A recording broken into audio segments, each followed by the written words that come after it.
Continuamos en Bien de Domingo. Vamos a conversar en estos pocos minutos que nos quedan hasta terminar el programa con Alberto Lettieri, que es historiador. Alberto, gracias por venir. No, por favor. Bueno, hablamos de la provincia de Córdoba. Ayer nos preguntábamos por qué el presidente eligió esa provincia. Sabemos que es su bastión electoral. Él en el balotaje ganó por el 75% de los votos, aunque ayer se vio cómo la sociedad cordobesa empieza a sufrir el ajuste del presidente porque más de la mitad de la plaza estaba vacía. Pero si nos remontamos al 25 de mayo de 1810, la provincia de Córdoba, ¿qué papel tuvo en la revolución? Alberto. Mira, el tema aquí, porque se ha dicho mucho que Córdoba se puso en contra de la revolución, lo cual es cierto, pero no fue la única. Córdoba, la banda oriental o Montevideo, Asunción del Paraguay, también lo hicieron porque los cabildos tenían como competencia solamente la ciudad y su ejido, donde estaban asentados.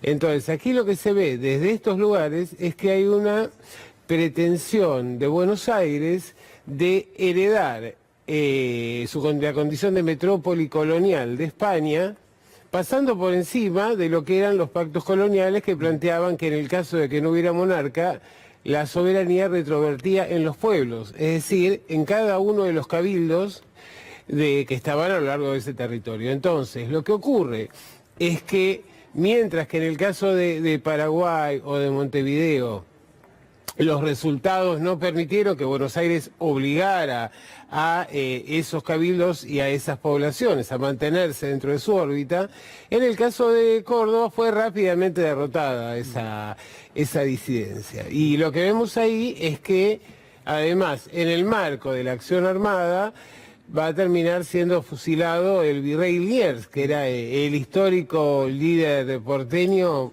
de origen francés, por supuesto, en lo que fueron las invasiones inglesas. Y ayer escuchaba a un colega tuyo que decía, Milei habla poco de Belgrano de San Martín, pero sí habla de los líderes del siglo XIX, ¿no? De Roca, por ejemplo. Sí. ¿Por qué el presidente toma esa postura? Bueno, porque en realidad, si vos te fijás, tanto Belgrano como San Martín fueron determinantes, sobre todo San Martín, también Güemes, en el proceso de independencia de la Argentina. Sí. Es decir, por la presión de San Martín, de Belgrano, de Güemes, es que finalmente se toma la determinación de sancionar la independencia en 1816. Por el contrario, lo que está planteando aquí Milei se referencia en Alberdi por el texto de las bases, porque en realidad el resto de los textos de Alberdi son absolutamente disidentes y yo creo que pocos liberales lo tendrían en cuenta, pero en ese texto es donde plantea los fundamentos de la nación que luego se va a construir en clave liberal conservadora.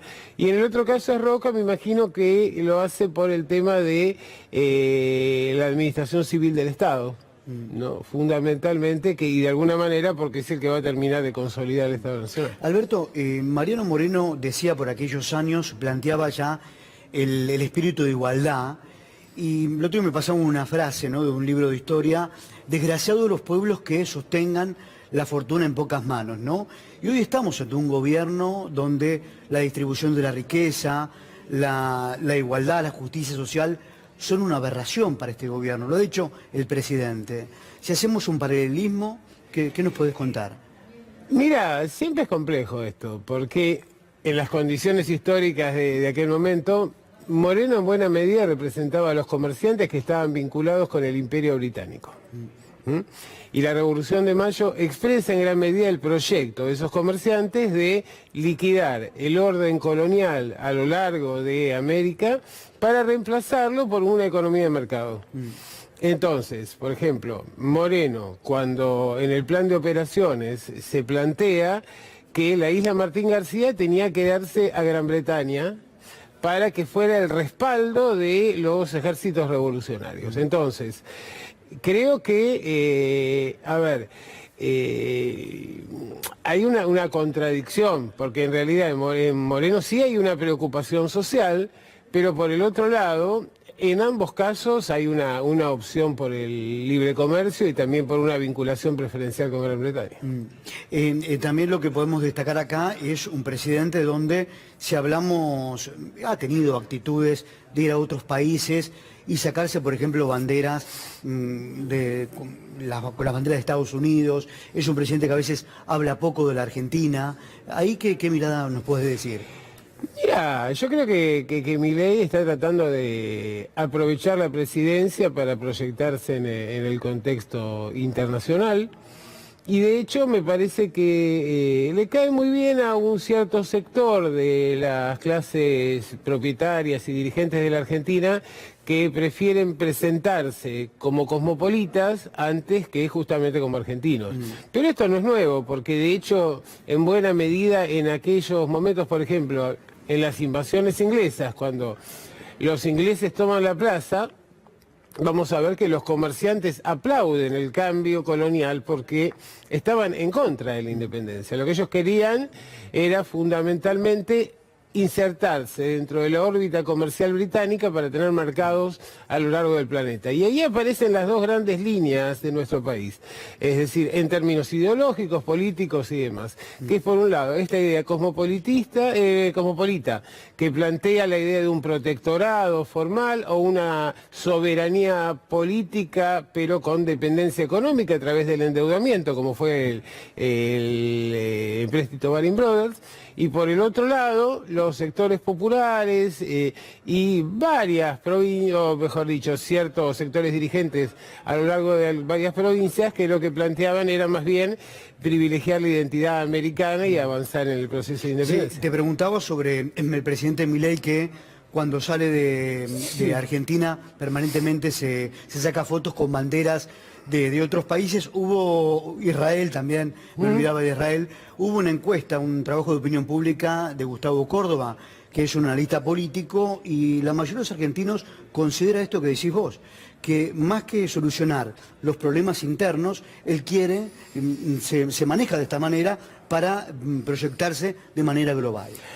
Mira, digamos algo polémico, hay un punto de contacto en la construcción del liderazgo de Milei con el de Hitler.